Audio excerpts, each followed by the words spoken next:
Hello, everyone. Welcome to the Practical Biochar Implementation webinar series. This is webinar 3, and we're really glad you joined us today. Today, we have Debbie Aller speaking about biochar use in annual and perennial crops. This is a project that's supported by the USDA NRCS and in partnership with American Farmland Trust, USDA's ARS, and the US Biochar Initiative. My name is Rachel Seaman Varner. I'm a senior scientist with AFT, and I'll be your host today. Just want to cover a couple of Zoom webinar best practices. You can add your questions to the Q&A, and we will have a Q&A session at the end and try to get to all the questions as best we can. We may have a couple minutes to wrap up and address some things following up with other materials. We are recording the webinar, and the webinar is available on our Farmland Information Center. I'll put the link in the chat at the end of the session. So you'll be able to access today's webinar and the previous two. And you can also turn on closed captioning to have live transcripts available by pressing the closed caption button at the bottom of your screen. And lastly, we have a survey form to solicit your feedback on this webinar and the whole series. So if you could take the time, we would really appreciate it. There's a QR code on the screen right now that you can use to link to that survey. It should only take a minute or two. We'll also put the link in the chat. And I will turn it over to Bianca Mobius-Clune to introduce American Farmland Trust. Welcome. Really glad to have you all with us today. Welcome back to those of you who have been following this series. We're really glad that you're back with us again. And welcome to new participants, and look out for new webinars. So I want to take a moment to introduce American Farmland Trust. We are a nationally connected nonprofit organization taking a holistic approach to agriculture. We work at the interface of land, farmers, and ranchers who manage that land, and the agricultural practices that they use on that land. So since our founding in 1980, AFT has helped permanently protect over 7.8 million acres of agricultural lands. So that's pretty exciting. We've also advanced soil health and other conservation practices on millions of additional acres, and we've supported thousands of farm families. And that impact is about to go through the roof because we will be working with thousands more and hundreds of thousands of acres more over the coming years with new projects that we've got going.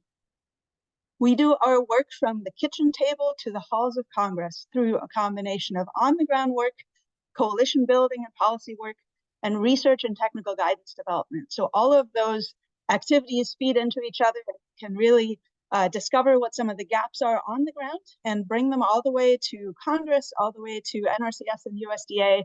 And so we're really able to put light on gaps, on opportunities, on challenges that need to be addressed. We are working across partners and stakeholders, not just to bring about a change for a better agriculture in small pockets. The intent is really to actually catalyze a transition to a new conventional agriculture, a new normal, one that is climate smart, diverse, resilient, soil health promoting, equitable, environmentally, economically, and socially sustainable, and with diverse farmers all having equal access. So obviously that's ambitious. We're not going to do that. It will take everybody here working together. And so in a way, this is a call for all of you to collaborate with us in this space where we're working already across many partners, and there's room for everybody at the table. We are working across systems, and we see biochar as a core tool in the soil health management systems and climate smart toolbox that's now ready to scale up and be integrated. We have a number of large projects that are kicking off this year, these months, and those projects are really going to scale things up. We have a few projects that are really focused on biochar, and then we also have a couple of large partnerships for climate smart commodities that will allow us to integrate biochar into the work of climate smart and soil health management systems adoption across various partners, across various systems. So a lot of national connections, a lot of potential here. This webinar series is a piece of that body of work, and so I'm really hoping that you will really find Debbie's presentation today inspiring and informative, and we hope that some of you may come away wanting to collaborate with us, because that's what it's all about. We can all move this forward together. I'm going to reiterate Rachel's call for feedback. please do fill out the form. We really value your input, and we very much use that feedback to inform future work. We're always looking for new suggestions, new gaps, new questions that we should tackle. So we really look forward to you engaging. With that, thank you so much. I will pass to Dr. Kristen Tripp to introduce our speaker. Thanks, Bianca. Hi, I'm Kristen Tripp, and I'm so excited today to have Debbie Aller as our speaker for this webinar series. Debbie's a soil scientist who currently serves as an extension specialist at Cornell University, and she's also program coordinator for the New York Soil Health Initiative.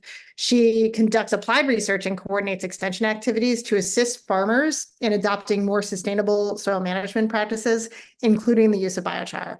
Debbie also serves on the board of directors for the United States Biochar Initiative. She earned her Master's of Science in Environmental Science and International Development from University of Edinburgh and a PhD in Soil Science from Iowa State University. Like I said, I'm so excited to see her seminar today, and I'll turn it over to Debbie. Thanks, everyone. Awesome. Thank you so much, Kristen, for the introduction. And to Bianca and Rachel for the earlier words about all the work that American Farmland Trust is doing with partners and others. So hopefully you can see me, hear me okay, and you can see my screen as well. I first want to start off by thanking American Farmland Trust, the USDA, and USBI for organizing this webinar series and giving me the opportunity to present to you all today.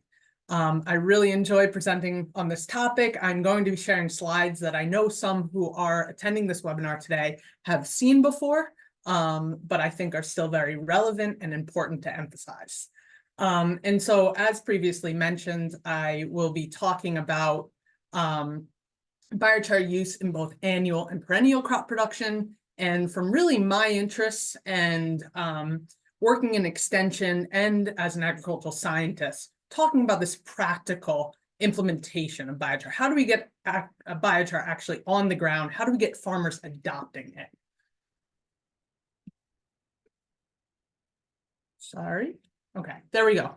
So this is a very, I think, widely used graph. Everyone is familiar with it and probably seen some version or another of it. Sorry, I'm just going to exit that. And basically what this is showing, right, is that we have a much greater understanding of biochar. It has grown exponentially over the past decade or more, with over 30,000 publications.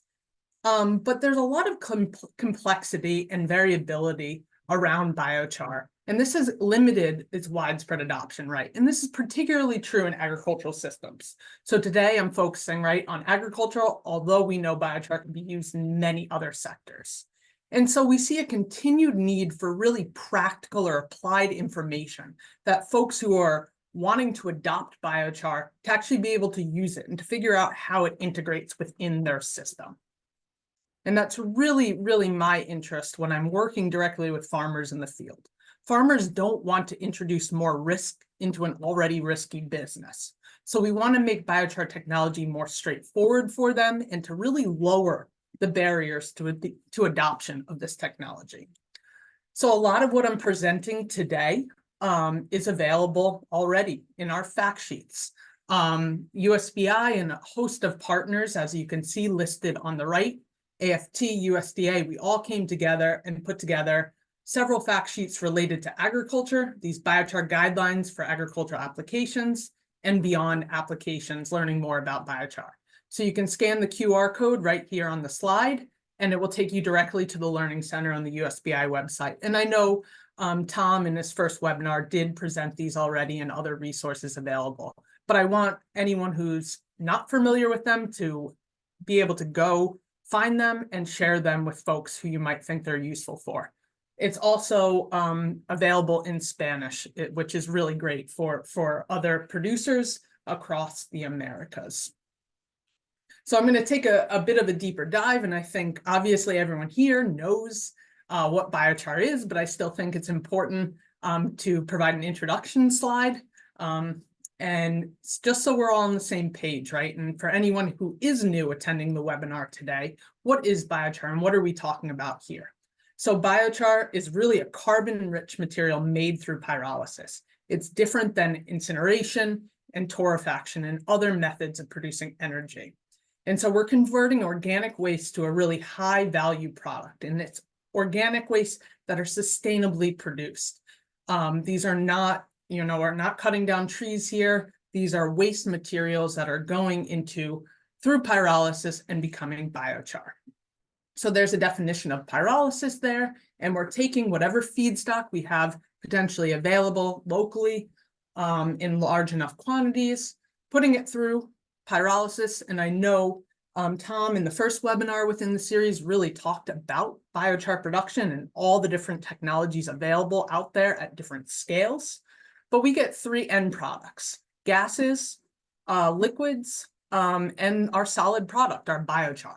And really with biochar, it's a soil amendment, a sustainable soil amendment. So it looks like charcoal. People often say it is charcoal, but it's a charcoal-like material produced, as I mentioned, from organic waste materials. It's high in carbon. So typically most biochar is about 60 to 80% carbon. This does vary depending on the feedstock material, but overall we know it's a carbon-rich material. It's going to add to our more passive pool of soil organic matter. And really what's special about biochar is it's very highly porous. I think a great analogy for biochar, when you look at it under a microscope, it looks like a sponge. There's lots of different pores, different sizes, shapes, and this really helps hold on and retain and also release water and nutrients when applied to the soil. And it's a long-lasting soil amendment. I think everyone knows this, right? And that's really what sets biochar apart from things like manures and composts and other organic materials added to the soil.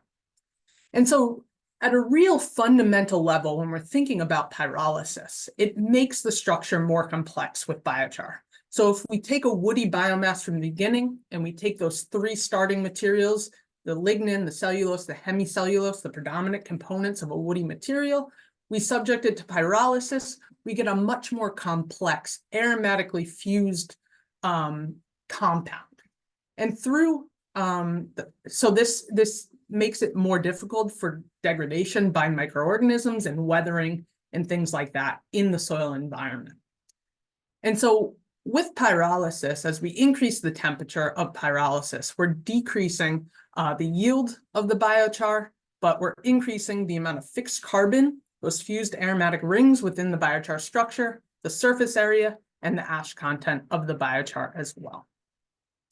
And so, as I mentioned previously, and everyone's aware, there are many potential benefits of biochar beyond the agricultural sector to waste management, bioremediation, obviously a big climate benefit associated with it. But as Bianca mentioned in a lot of the work that American Farmland Trust is doing, and one thing that I think is really important when we're talking about biochar, and everyone's an advocate of biochar, is also being a realist about it, and that it's not a silver bullet. There's no solution that is a silver bullet. We're talking about integrating many different sustainable practices for a more cleaner, sustainable future.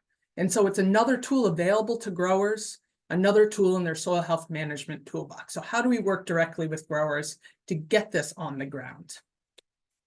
And we know biochar has been around for thousands and thousands of years, and it's long been known to improve soils. There's been a lot of studies on this, and it's not just where really the modern day biochar came about from the Terra Preta de Indio soils down in the Amazon, but soils from other parts of the world, whether it be from West Africa, from the US Midwest, Australia, other places.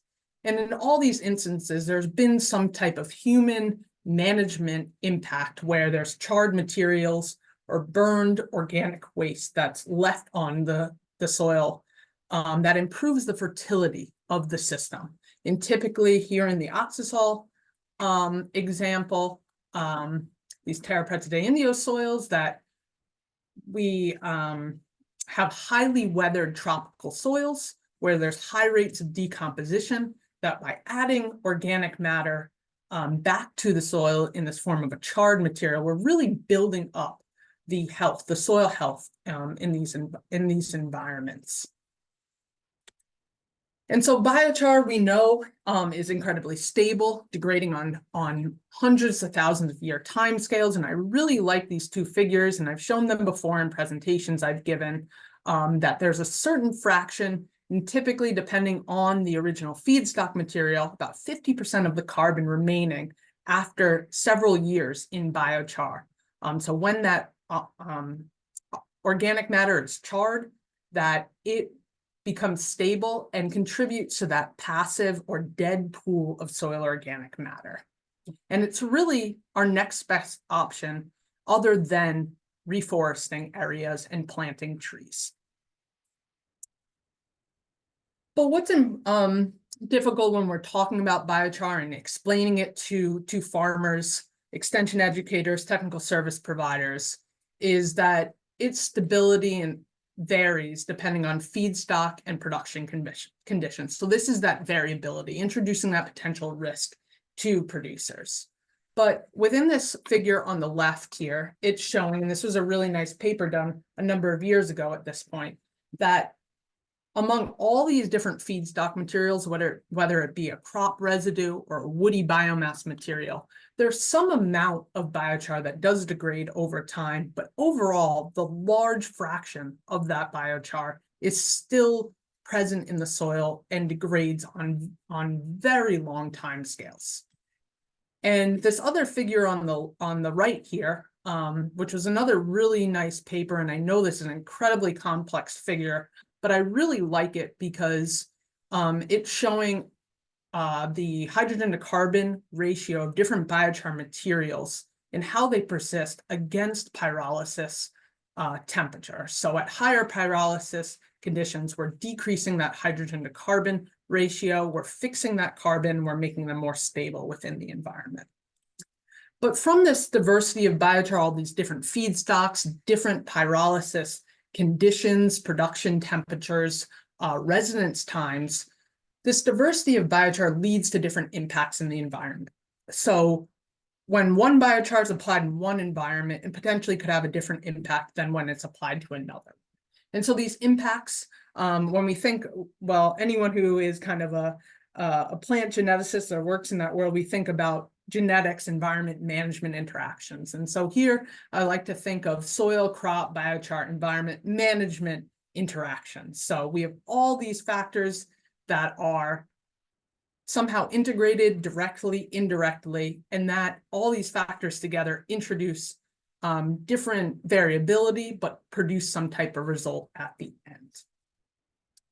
And so Kristen in webinar 2 of this series really talked about all these integrating factors and different sources and how decision support tools have been developed to help growers deal with the complexity, and technical service providers deal with all these different complexities of biochar. And those have been really, really important for helping increase information dissemination and adoption of biochar as well. But I think it's also important to mention that the properties and impacts of biochar change over time. Biochars that are freshly produced have different impacts than aged biochars that have been in the environment for long periods of time. So it's important to be aware of the fact that the impacts may change. And this is one of the, or I should rather say all these interacting factors in this complexity is one of the reasons driving the production of designer biochars, biochars that have been developed for specific end uses. And I'm going to mention some of these later when I talk about pelletized and prilled biochars used for agriculture applications. But this idea of designer biochars and biochars being developed for specific end users is that we can modify biochars, whether it be through pre or post pyrolysis methods to change the surfaces of biochar or bind them into different materials. So this is a really nice image from colleague Isabella Lima at the USDA ARS of a poultry litter biochar on the left that had been activated by acid washing to increase the porosity and surface area of this material, which I think you can clearly see in this image, and really developed to capture excess nutrients in the specific applications it was intended for. So recognizing that biochars, once they're made after pyrolysis, they can be altered, and often working with biochar companies, they have the ability to assist with modifying the biochar through these post-pyrolysis treatments. So when coming back to the agricultural side of things, across thousands of studies, biochar has been shown to positively impact various agronomic parameters. And I know many people have showed this figure before, but I think it's a really nice summary figure of basically hundreds to thousands of studies and the average effect of biochar on various agricultural parameters. And these are global studies, right? So crop yield, there's more than a 10% mean effect of biochar, reducing nitrate leaching, increasing microbial activity. Think this is really important and shows benefit in numerous environments of biochar's impact. These are several other meta-analyses that were done that went into that larger systemic analysis I just showed, that globally crop yields increase with biochar applications, 11 to 28% above average. So this is just showing it in 3 different meta-analyses that show and support biochar having a really positive impact on crop yields globally. But we do know that the impacts are greater within more tropical environments where soils are more degraded than our temperate environments. And I'm going to expand on this a little bit more later in the presentation. But overall, here's a summary slide, one I've shared before in presentations, but I really like providing a summary for folks on generally the soil health or the impacts biochar has on soil health and how it can be a part of a soil health management toolbox. And many of these benefits that biochar provides are similar to most organic matter applications, whether you're applying compost or manure. Anytime you're increasing the carbon and nutrients in the soil environment, you're likely improving the soil health of that system. You're providing food for microorganisms, you're improving the bulk density, the porosity of those of whatever field or application you're making. But when we're thinking about applying biochar and when we're working with producers, just like any technology, it's figuring out what is the resource concern, as let's say NRCS calls it, or what is the problem we're trying to solve, right? A farmer's not just going to add biochar just to add it, right? And we know biochar is not a one-size-fits-all material. So we need to be working directly with producers and thinking about what is my issue? Do I have issues with soil pH? Can I think about applying biochar and get benefits from its liming value? Or am I looking to improve water retention because I have sandier soils? I have issues with compaction and I want to improve infiltration. So figuring out what is the issue farmers are having within their production environment. And then we can better target what type of biochar to use at what applications and how we might integrate it within that production system.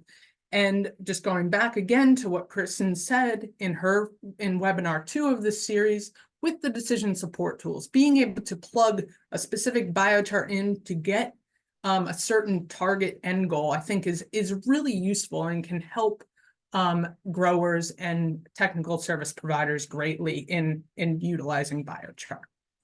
And so now I'm going to take a bit deeper of a dive into what we've presented within the fact sheet around biochar applications to perennial and annual cropping systems.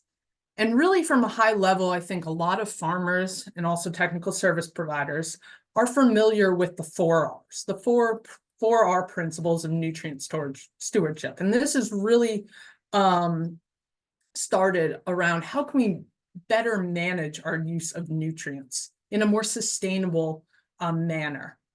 And so the idea of a right source, right rate, right time, and right place. And so I think we can really take this when we're thinking about biochar. What is our right source of biochar? And Kristen had mentioned this. Our right rate. Do we know, would a lower application rate provide benefits than a higher application rate? Do we need to spend additional money to apply more biochar, for example? The right place. When we're working with perennials and annuals, we need to think about where we're applying it within the production field differently to make sure we're getting the benefits that could be provided by biochar. And then the right time. Do we need to be applying biochar pre-plant, or can we top dress? Do we want to apply it in the fall, in the spring? So these are all different variables we really need to be considering as extension educators, as technical service providers, and as farmers. So I really think this 4Rs idea of nutrient stewardship is really valuable when we're thinking about biochar as well. And so I'm going to take a bit of a deeper dive into each of these R's, let's say, in the context of biochar. So what is the right source? Really local, available, and sustainable.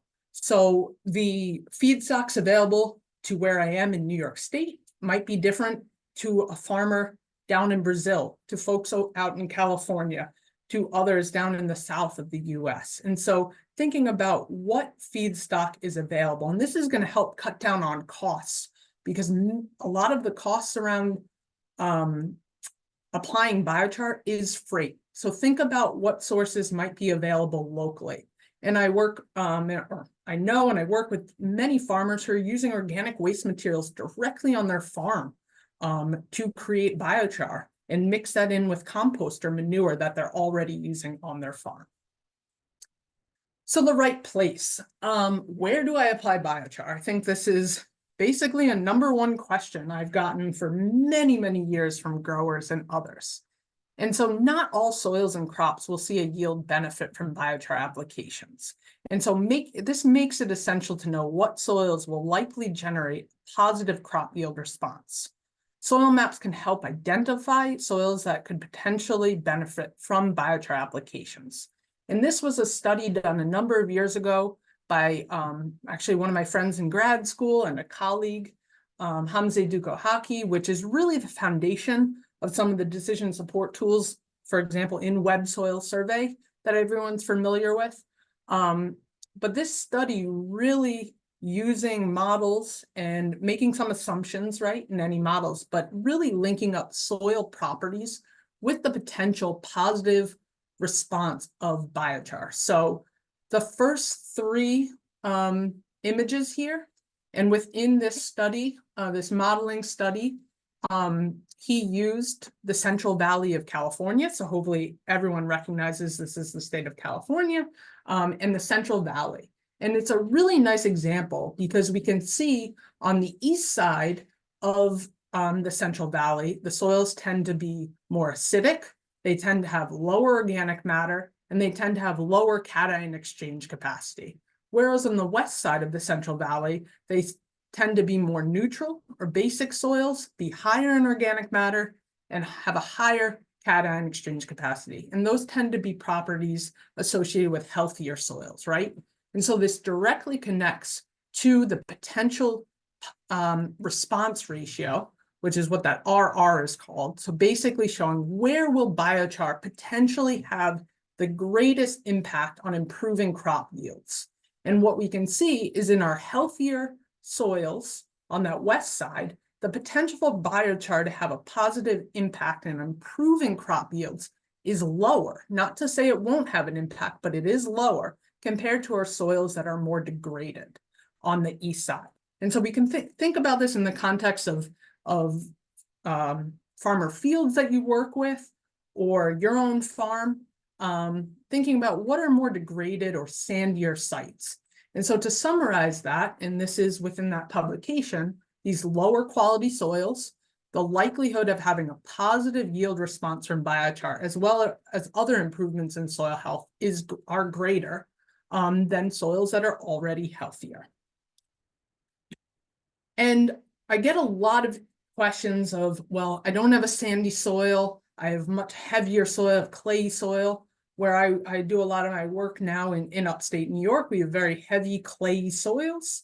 And so I often will tell growers that the impacts might not be as high as in a sandier degraded soil, but there are still potential positive improvements to soil health that can be found when applying biochar to heavier soils. And these are just a couple studies and basically the main findings that they found when biochar was applied to a clayier soil.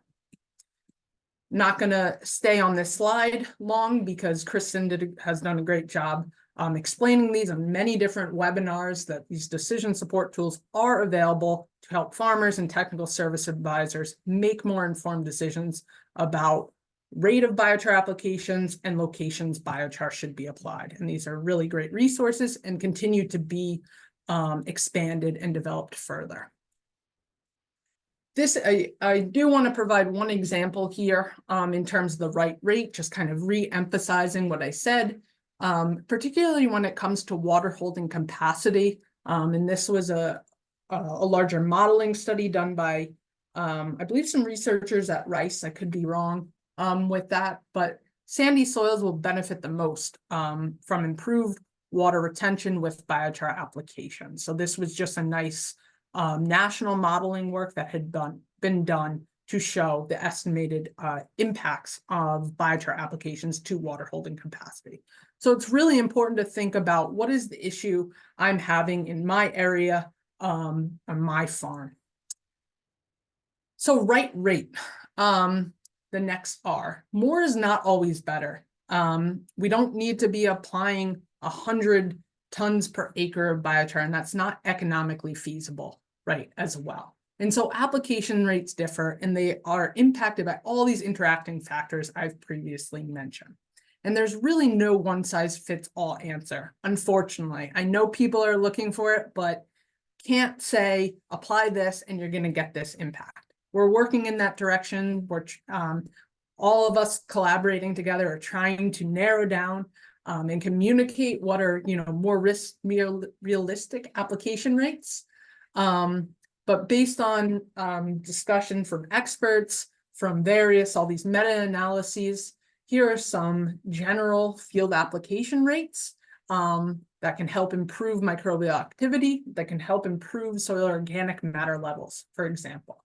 And there are many folks who are working in the nursery industry or within container production, which has really been, or let's say horticultural industry in general, has really been the main sector using biochar most widely within agriculture. So for container production and within new tree plantings and landscape plantings, 5 to 25% volume basis has really been found to have a lot of benefit. And there was some nice work done by researchers in Canada that summarized that finding for horticultural applications.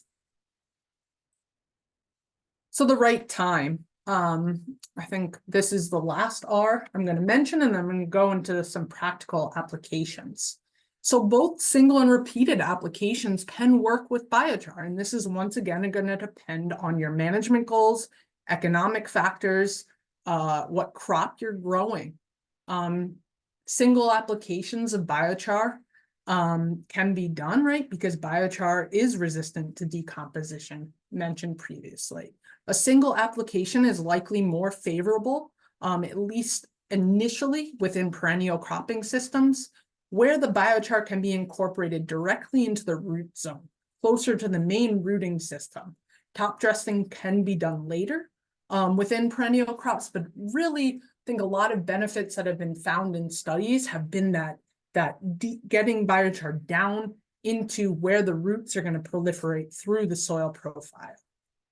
So repeated applications might be more favorable for annual cropping systems, potentially pasture systems as well, where no-till drills can be driven, or rangelands, things like that. These all also might be more economically feasible for growers, obviously through financial support that NRCS is starting with the 336, and potentially other trials, the cost of biochar is decreasing, will continue to be more economically feasible for growers, but these repeated smaller applications of biochar might be a better option.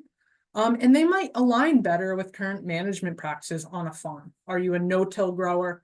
What equipment do you have? Other logistics of when field work is done and other fertilizers or amendments are applied. And so moving on into some of the equipment and methods of application, that there are many ways that biochar can be applied. And many people have experimented at all different scales of applying biochar. Here are just some examples I want to mention. Broadcast application, if you're a larger producer, broadcast application with incorporation might be a great way. This example is actually for fertigation.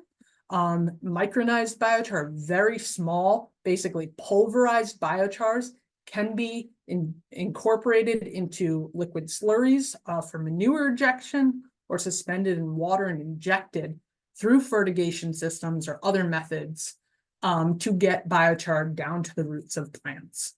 Other ones, top dressing within annual beds and incorporating that biochar.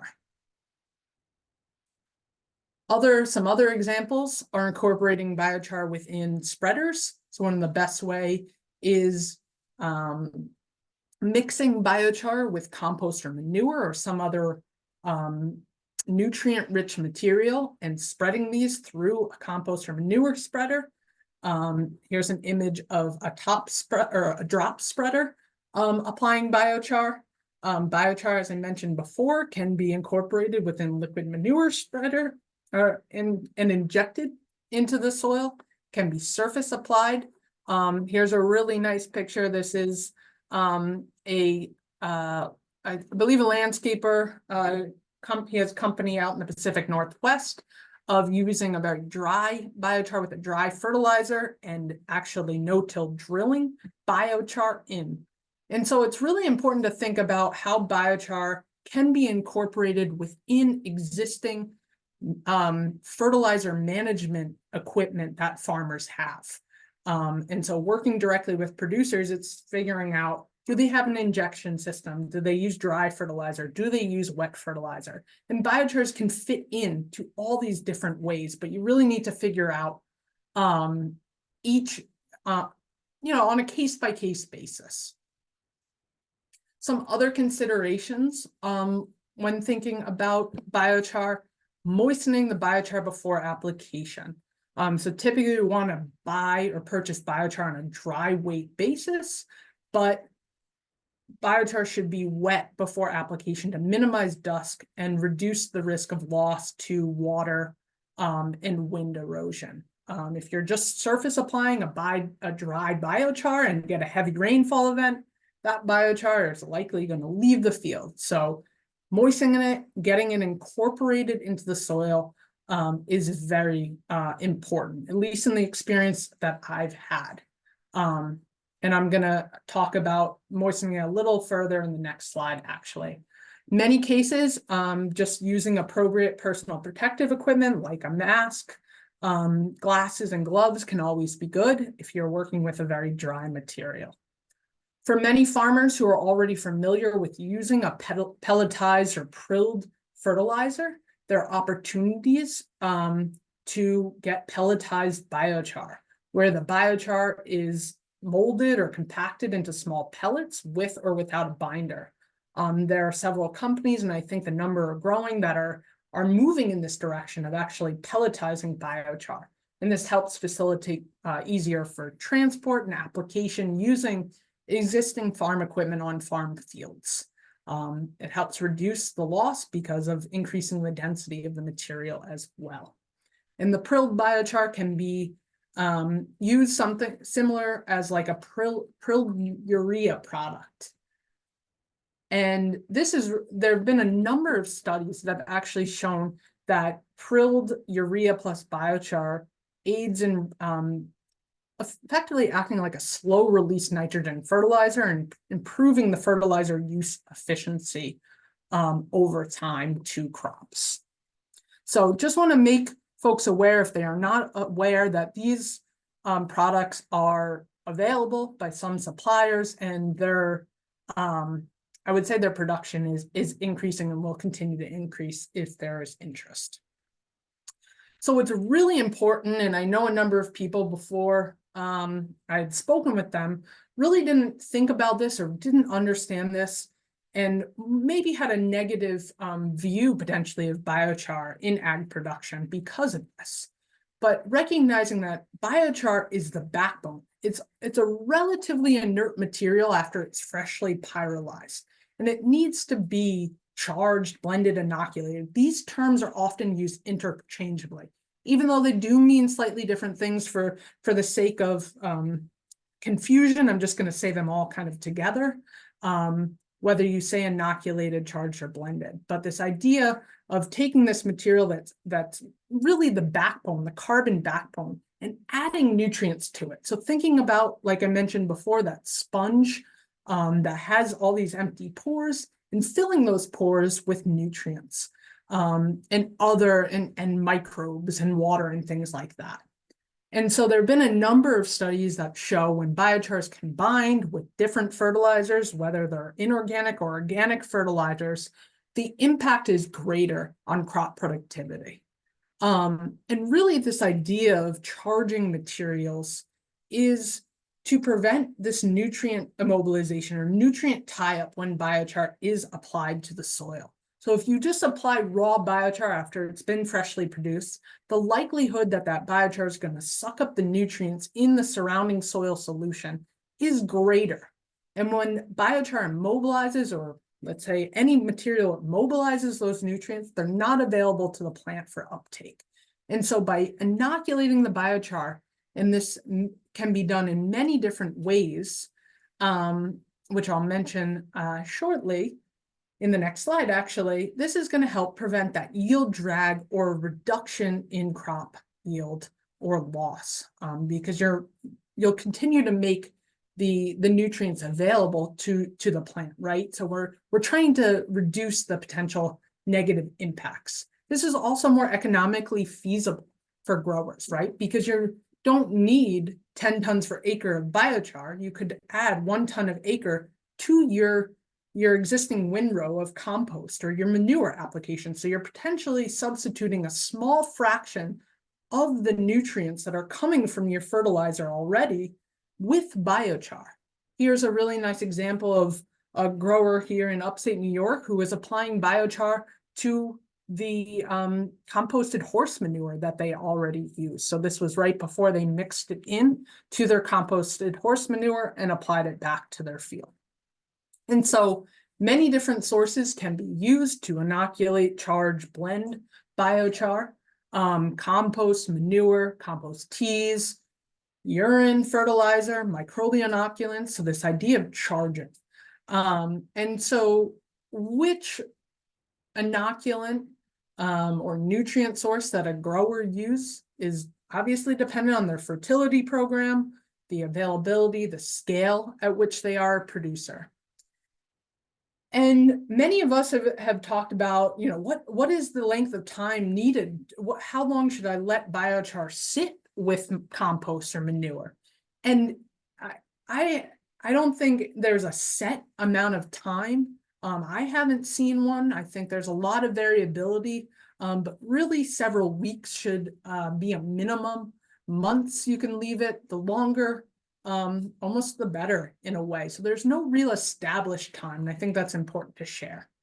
But this idea of inoculating and charging biochar is really the motivation, and this idea of something has been developed for a number of years now, and there are a lot of publications out there, but biochar-based fertilizers. So producing tailor-made biochars for specific needs, or these designer biochars. So utilizing all our different methods of pre or post pyrolysis activation to load biochars with different nutrients.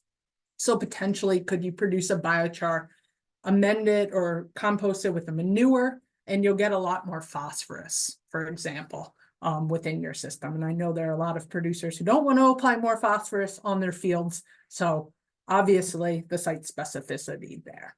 But really the potential improvements are much greater when you have this blended biochar with a nutrient source, these biochar-based fertilizers. So once again, thinking of biochar as really that backbone to retain and release nutrients in a much more sustainable way.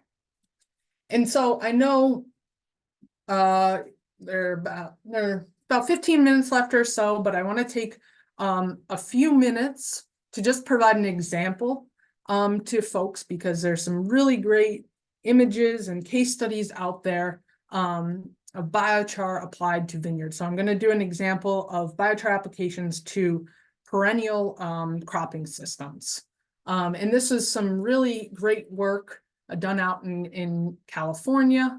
And this is highlighted in the fact sheets available online, and there are other publications out there. But how biochar can be applied pre-plant to vineyards, and a lot of the benefits provided when biochar is mixed with compost. So having that charging there. And so this is a way of biochar applied as a single larger application within this system. And essentially, there were high upfront costs associated with applying this amount of biochar to 8 acres of vineyards, but that the additional revenue that was observed from an increase in yield paid for the biochar within the first 2 years after the applications. Here are just some images of how biochar can be applied to existing vineyards, or if you think about orchards or other perennial systems like ornamentals or other nursery crops. So top dressing and targeting the biochar to the planting row, to the root system of the plants. So if you're working in a field where plants are already established, you're in a vineyard, there are ways that equipment can be modified. And in this case, essentially a shank is used and a conveyor belt drops the biochar mixed with compost directly next to the root system of these growing vines. So really great way of applying biochar within established systems. There's excellent resources that summarize this work and the images I just showed in California, which are really targeting improving the water holding capacity and the water use efficiency within vineyard production. So if you work with producers who are growing grapes or other perennial crops, these are really great resources for you. And just want to summarize some from the literature about the impacts to vineyards with biochar applications, that their benefits to vine health, great fruit yield and quality, as well as the soil health and the soil system. So these are studies done in California and Europe, in Italy and Switzerland. So just wanted to put those out there. And just to finalize with some of the impacts I've seen here, specifically in New York, on a vineyard that applied a biochar compost mix, that within 1 year, there were significant improvements in soil health. Obviously, there potentially could be a bias with sampling and submission of subsamples, but overall, this grower had seen significant improvements right away from a 2 ton per acre biochar application. And this was top dressing, actually, the biochar. And so I want to save a few minutes for Q&A at the end. So I'm just going to wrap up here with some summary points. Biochar is a long-lasting carbon-rich soil amendment that has many benefits, potential benefits for improving yields, soil health, and sequestering carbon.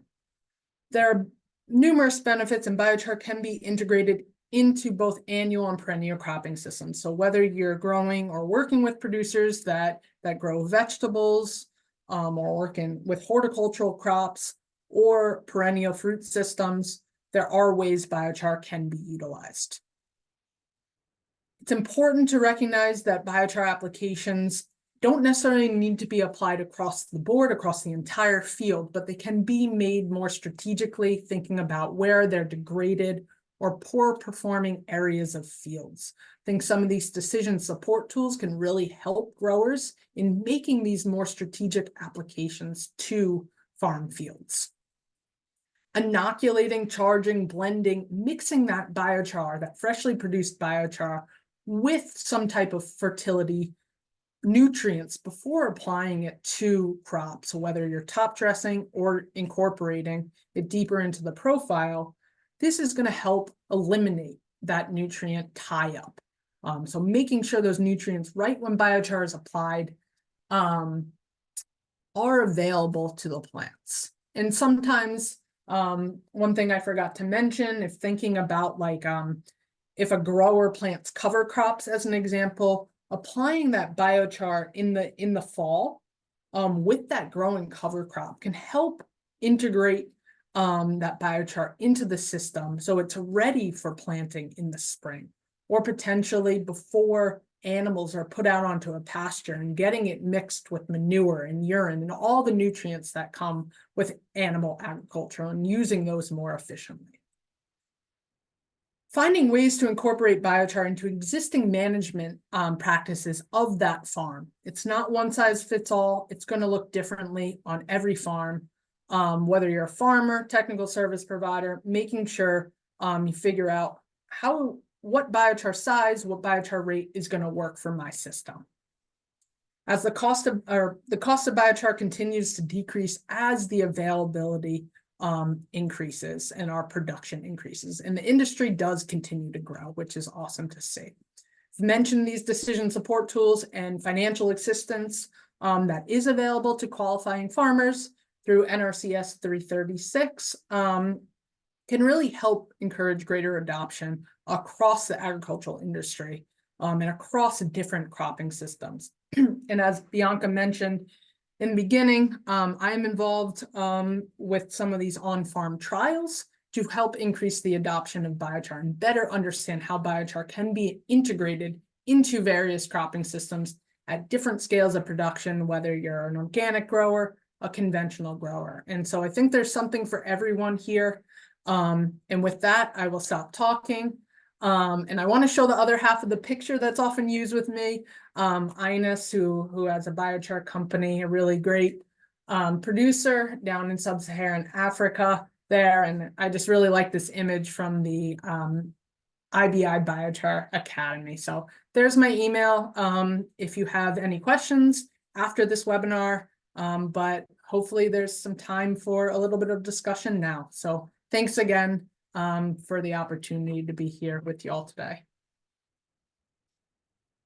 Thank you so much, Debbie. That was great. We do have a number of questions, so I want to just jump in. One interesting question that I think you'll have great perspective on in your work directly with farmers is how do you strategize encouraging farmers to try biochar if the long-term benefits really take a while to emerge? Do you have any thoughts on what the best ways to show benefits if it is a few years before those emerge? Yeah, that's a really great question, and it's a challenging one, right? Because farming is risky, and we all know that. And margins are tight for farmers, whether you're a small farmer or a larger farmer. And I think, as with any new practice, something with biochar is starting small. And thinking about areas of your field where you might already be losing money, or might be more degraded, where you're already having issues. And I know farmers who have told me that things like no-till, right? Cover crops and no-till, they were nervous to get started with that. And they were like, oh, I'm afraid what my neighbors are going to say. We all know when farmers drive by, they might judge, oh, what is he doing or she doing? But they started in the back of their farm in an area where they wouldn't be able to see the corn or the crop growing. And they use that, whether it be a half-acre plot, an acre plot, depending on the size of their farm, to just start kind of experimenting with no-till, with different cover crop rates and methods of seeding. And so they almost had a little experimental plot, even without working with technical service providers. But I recognize not all farmers have this available to them. But I do encourage folks, no matter what size farm, to just start small, start trying it. I think really with biochar, we know there are safe application rates, there are safe ways to apply it. But just start small. Really is the number one thing, and figuring out also what is the issue that farmer is having. You know, are they having issues with water, with nutrient retention? Are they looking to build organic matter? Are they having issues with pH? I think figuring out what the problem from the beginning is really important to identify when it comes to biochar applications as well. Thank you so much. You did cover this a bit in the talk, but I wondered if you could elaborate, maybe talk about some of the tools that are available about identifying specific rate recommendations. I know there's not one size fits all. You can't say one rate is the go-to rate, but that question comes up all the time. And there are some good resources, so thought I'd give you a minute to do that. Yeah, you know, I wish we could tell everyone to apply this rate or use this biochar at this rate and apply it to this part of your field and solve all our problems, right? Then biochar really would be widespread in use right now. But unfortunately, that's not the case. So some decision support tools, I think these are covered much more extensively by Kristen in the webinar before this one, webinar 2, available on the website. The Biochar Atlas there with the biochar selection tools, as well as Web Soil Survey. There's a nice platform integrated within the NRCS Web Soil Survey to where you can, and many farmers are familiar with creating that AOI, and then there's this dynamic soil properties response to biochar. And so you can get some idea of your soil type and what's the likelihood that biochar would have a positive response in that area. But yeah, hopefully that answers the question. I might have missed something there. No, that was good. That was Okay. what I thought we could put out there. There was another related question to the webinar, the Web Soil Survey interpretation tool. Just kind of wondering your general thoughts on it. If you have any, just how well it relates with the soil map units, how those recommendations can really be interpreted, because they're very general based on the soil survey data. Yeah. So they're directly connected to the soil map. Obviously, you see that the biochar recommendations directly overlay with the soil type, and so that image I showed of the Central Valley of California and that work of where do I apply biochar from Hamza Dukayaki, that was a main foundation for the tool that then was integrated within Web Soil Survey. So it does overlay to the, I believe the Sergo soil quality or soil type information. And there are some assumptions around that biochar, or how that biochar is applied, the type of biochar, and it assumes very minimal, essentially no incorporation. So there are some assumptions made from that tool, but I think it's an excellent tool to really assist growers in thinking about where they might be able to apply biochar. So I think it's it's the first in, I think, what will be a future of decision support tools when it comes to biochar. So I think it's a really great foundation, but obviously it's going to evolve as our understanding continues to grow. I think we maybe have time for one quick question. If you do you have any information on how pelletizing or other types of physical processing affects the pore size and surface area of biochar? Oh, that's a really good question. Unfortunately, I don't have anything off the top of my head, but if that individual follows up with me, I'd be able to direct them to some resources or some information in that area. Great, thank you. So we are at the end of our official time. Debbie, I don't know if you have a minute. We do have a few more questions. We could stay on for a few Yeah, minutes if you're I available. can stay on for a few more minutes. I'm happy to. I see Okay. there's more than 20 questions there. Yeah, let me just close us out officially, and then we'll keep the meeting open. But I do want to just put up the closing slide. Again, let you know that this was funded by the NRCS and is a partnership with USBI and ARS. The Practical Biochar webinar series is available. We've got the recordings. They are on our Farmland Information Center. They're also on the USBI Learning Center. And we do have the survey. So again, another prompt to please give us your feedback. We'd really appreciate it. And Debbie's email address and my email address are here as well for any follow-up questions. So look for materials on the Farmland Information Center, and we really appreciate you being here. If you'd like to stick around for a couple extra minutes, we'll see how many questions we can get through. So thank you so much. I'm going to stop sharing the screen now and go back to our meeting. Great.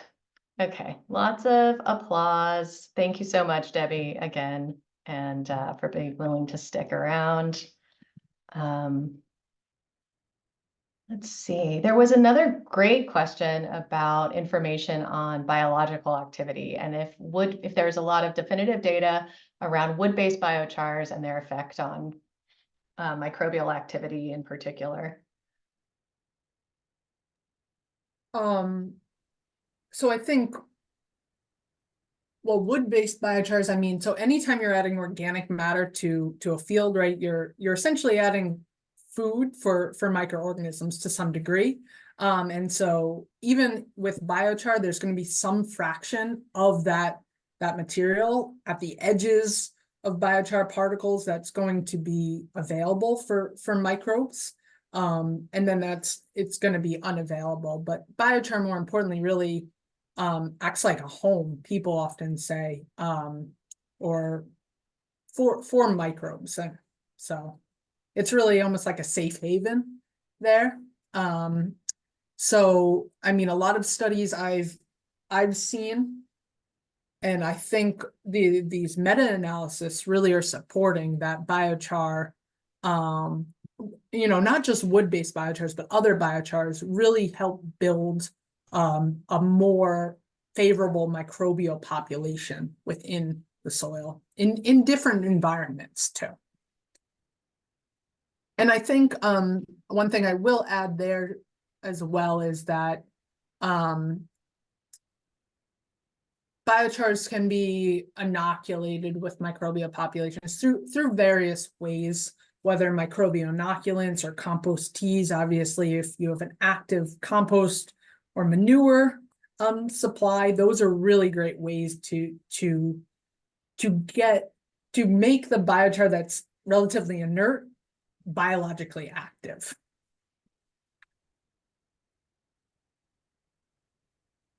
Well, here's another application question that has come in most recently.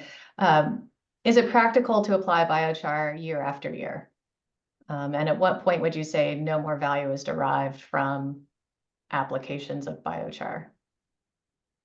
That's a really, really good question.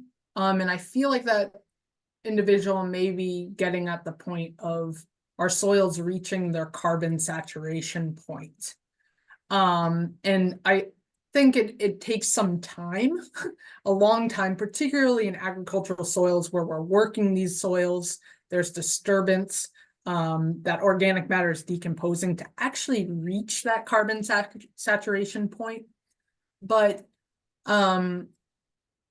I think and I hopefully I portrayed this within the single versus repeated applications, that if you are making smaller applications, they can be repeated, especially if a small amount of biochar is mixed in with these other forms of organic matter, this compost and manure. And so I don't think we can really say, you know, if you applied biochar 5 years in a row or 10 years in a row, that you wouldn't be providing any more benefits. I think, once again, this is going to depend on various environmental factors and management factors. But I think from a practical standpoint, it might be more economically feasible for many growers to integrate potentially a small amount of biochar within their existing fertility program to apply it on an annual basis.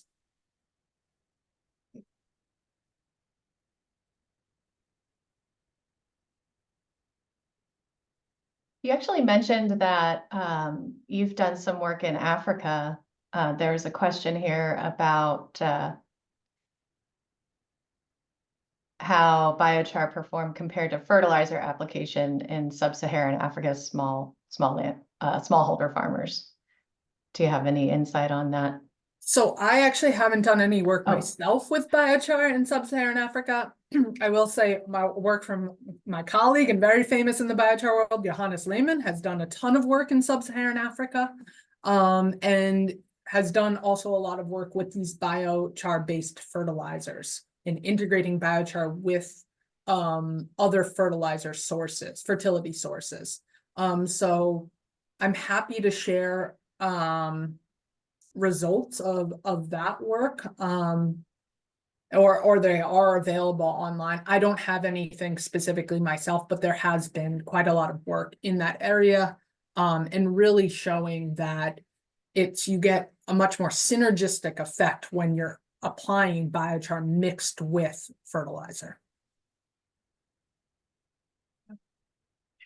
There's always the economic question comes into play, and just wondered if you had some insight. There's a question just about how sustainable the practice is, and are there any economic studies underway at this point in time?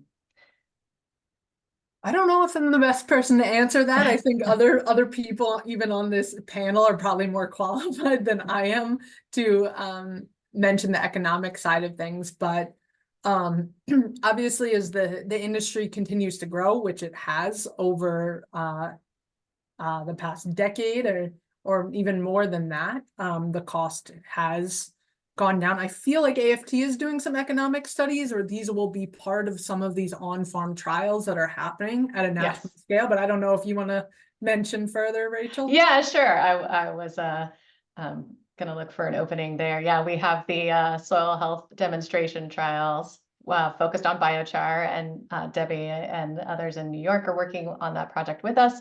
We will have an economic evaluation for all of those studies. There will be 34 sites across the country in different cropping systems, and we'll be doing partial budget analyses and some other overall economic studies that will produce some case studies similar to some of the work that Debbie's presented, but very focused on the economic piece. So we're really looking forward to getting some of that work going, and realizing that this is an important and somewhat dynamic question to answer. So thanks so much. So I think that's about what we can handle today. Debbie, is there anything else that you wanted to share, or any question in there that caught your eye? No, I'm trying to quickly kind of scan through the questions, but you know, I'm guessing my inbox might be flooded after this for a little while. I'm happy to assist as much as I can, or hopefully we can post some responses to the remaining questions on the website after the webinar, or share with attendees after that. But I appreciate the opportunity once again to present and share my little knowledge of biochar with you all. So thanks, Rachel. Thank you, Debbie, for being here. And yeah, one of the things that we have talked about, we have several written products. So there is a frequently asked questions document, but we're also planning a summary of the questions that come in through these webinar series, so that we can have a more formal product to share with written questions and answers that we pull directly from the Zoom. So keep an eye out for that. It's in the works, and looking forward to getting all the questions answered. So thank you everyone for your participation. I didn't mention that our next webinar will be sometime in March. We don't have a date settled yet, but it will be focused on biochar in livestock production and in all aspects of livestock production. So stay tuned for the details, and we'll be advertising that with the registration link as soon as possible. So thanks again, everyone, and see you next time.